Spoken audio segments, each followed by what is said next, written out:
En este pequeño video vamos a tratar de decodificar y de explicar brevemente el relato bíblico de Jonás y de la ballena.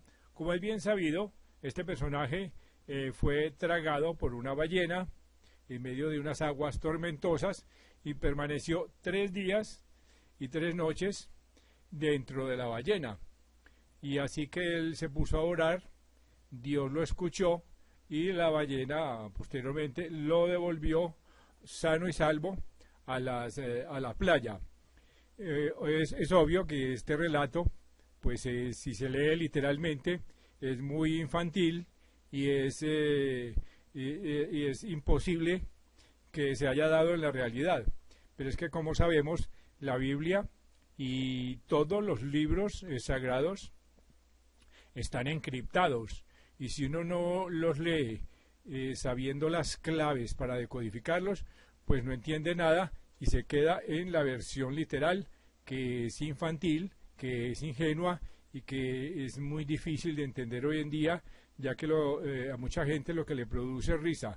Sin embargo, detrás de esa corretina de la lectura literal de la Biblia existen enseñanzas que son muy finas, así que existen muchas claves para decodificar todos los libros sagrados, como el Sagrado Corán, los Sagrados Vedas de la India, la Sagrada Biblia Cristiana, etcétera, etcétera.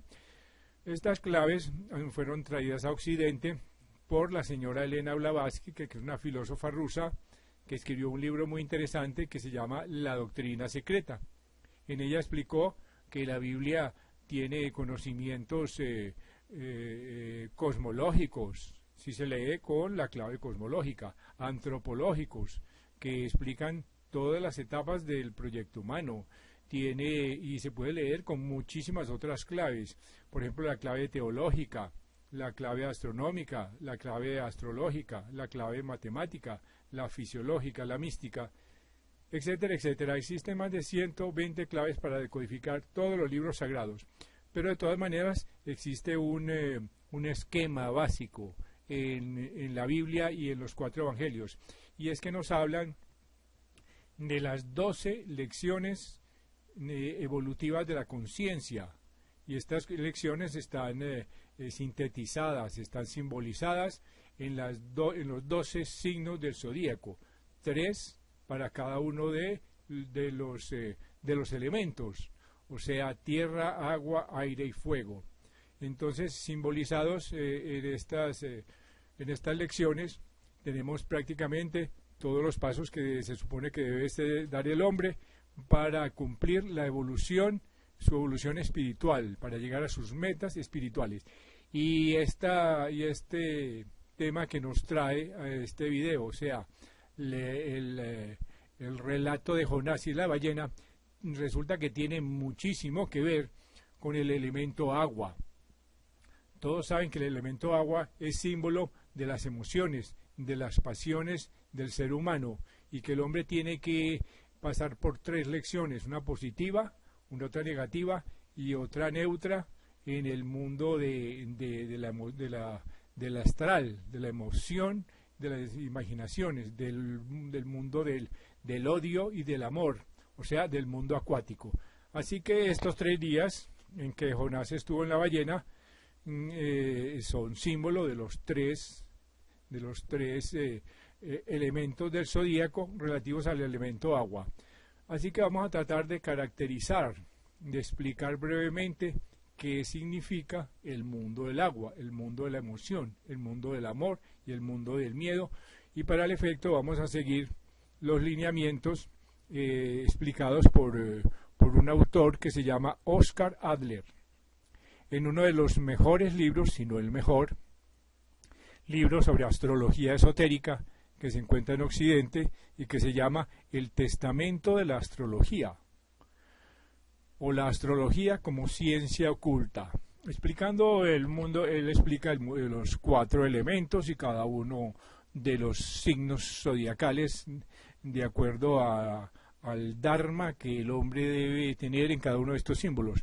Pero relacionándose con el agua nos dice lo siguiente: recordemos por de pronto que este mundo del agua junto con la calidad terrestre, corresponde al componente femenino de la radiación total del zodíaco, y que este mundo del agua no es otra cosa que el mundo de los sentimientos, los estados de ánimo, los instintos, los deseos, las pasiones.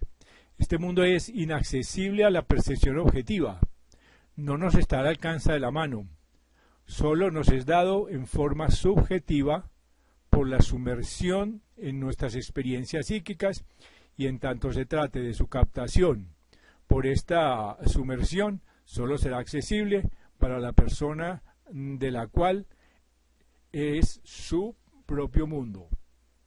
Así que él nos está hablando del mundo del agua y dice más adelante lo siguiente: el mundo acuático es el mundo del deseo y del temor, y esas son las dos regidores de la vida del mundo del agua.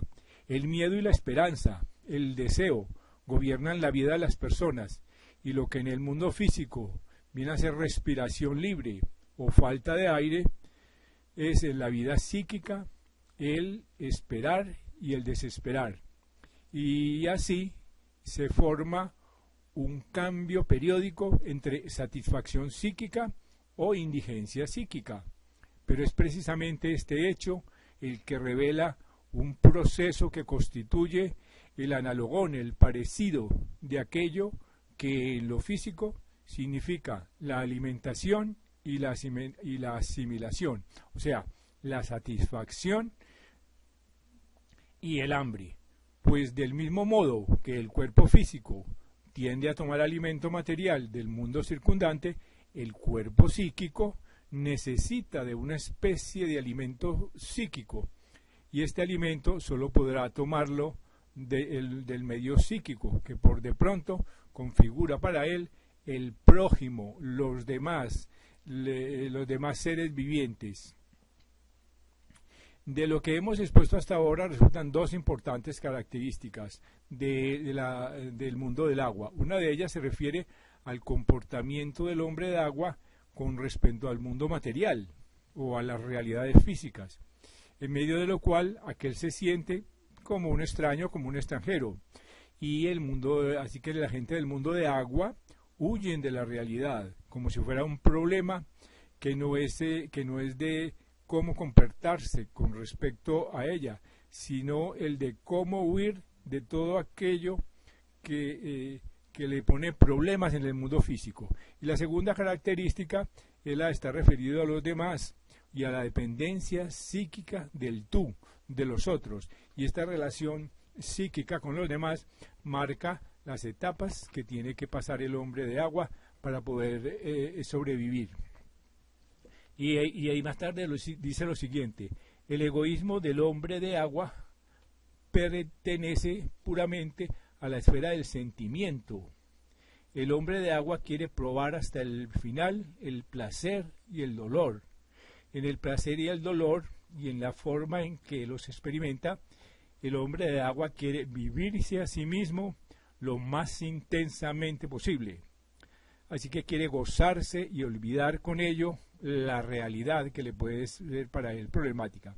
Y esto convierte a los hombres de agua en un ser de la irrealidad, en un romántico de la vida, en contraste con los hombres de la tierra, de los tres signos de tierra, a quien llamamos los clásicos de la vida. Así que el hombre de tierra quiere completar su labor, pero el hombre de agua huye de toda terminación, pues esto significaría el despertar de su vida de sueños, el fin de su fabuloso mundo mágico.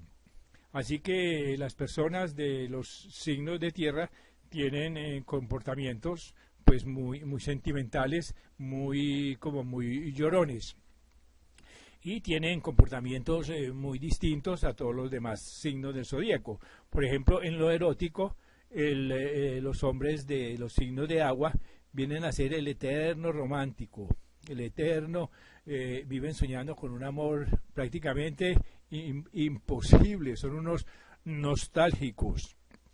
En la esfera de lo mental muestran la tendencia a convertir los deseos en sensores de sus propias ideas.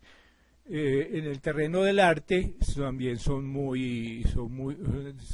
además de realistas, quieren ver un sustrato mágico de las posibilidades del arte y piensan que la obra de arte más bella es la que aún no se ha elaborado. En el campo de la moral nos encontramos con la tendencia a convertir en fundamento de valoración moral no al daño, no al hecho mismo, no al hecho físico de un daño, sino al trasfondo psíquico, al conflicto psíquico que precedió al hecho, o sea, las intenciones, el amor o el odio que se ponga en un acto es lo que le da el valor moral. Así que este es como una especie de introducción a las características de los tres símbolos del agua. Pero resulta que la semejanza que tiene el relato de Jonás y de la ballena con los elementos acuáticos y los símbolos de agua tienen muchísima relación con el signo de Piscis. Todos sabemos que el signo de Piscis es aquel donde se aplica la ley del perdón, la era de Jesucristo, mediante la cual el hombre purifica sus estados emocionales y obtiene la redención de los pecados. Entonces este autor, Oscar Adler, hablando del signo de Piscis, nos dice lo siguiente: para entender el signo de Piscis y lo que Cristo hizo y nos explicó a la humanidad durante su legado, dice que para entender esto volveremos a partir del órgano que corresponde en el cuerpo humano a la radiación de Piscis, que es decir, a los pies. Con los pies, dice este señor, se para el hombre sobre la tierra, los pies apuntan hacia la tierra, mientras que la cabeza apunta hacia el cielo. Pero es también con los pies que nos encontramos en contacto directo, inmediato, con la suciedad terrestre. Jamás ha habido un ser humano tan limpio como para que este contacto no le haya dejado adherido un poco de suciedad. Esto es simbólico, por supuesto, de los errores del pasado. Todos los que vivimos en la tierra cometemos errores, y quedamos algo así como sucios de remordimientos. Y esta suciedad de la tierra no es más que nuestra participación en aquello que en la Edad Media ha sido llamado el pecado original. Así que por el cual quedamos atados a la tierra, seguiremos siendo los hijos del hombre, el hijo de la tierra, como dijéramos en conferencias pasadas. Y de esta región, vuelta al pasado, de esta región femenina de nuestro ser, crecen nuestras pasiones. En esta región se acumulan, como se acumula la suciedad en los pies, los restos de los escombros hereditarios, lo bajo, lo ruinoso, y nos dejan remordimientos. Nos sentimos pues culpables. Y es por eso precisamente que le está dado al hombre elevado de Piscis el poder de obrar en algo que no le está dado a ningún otro signo. Y este es el secreto de Piscis. Esto es, le es dado la fuerza de limpiar esa suciedad, de quitar los remordimientos, de lavar los estados emocionales del hombre, de lavar los pies del prójimo, como enseñaba Cristo en el lavatorio de los pies. Pero el poder de cobrar la fuerza de redimir a los demás solo le está dado a aquel que pueda recorrer el camino del hombre de Piscis superior, superiormente evolucionado, de aquel que vea en el Creador al sujeto abrumado por el pasado, al sujeto sufriente, al enfermo que aún no acierta a limpiar su propia suciedad, sus propios remordimientos. Así que solo le está dado a aquel que pueda convertirse en médico sapiente por transformación de la sustancia enferma en suero salvador. Así pues que en la aplicación de la ley del perdón, los tres famosos perdones, de perdonarse a sí mismo, de perdonar a los demás y de pedir perdón al Padre, es lo que lava, lo que santifica nuestra vida emocional y nos perdona los pecados. Y por eso es tan diciente esta bellísima relato que tiene la vida sobre Jonás y los 3 signos del agua, o sea, los 3 días que se pasó en el mundo de las pasiones y de los sueños, o sea, en el astral.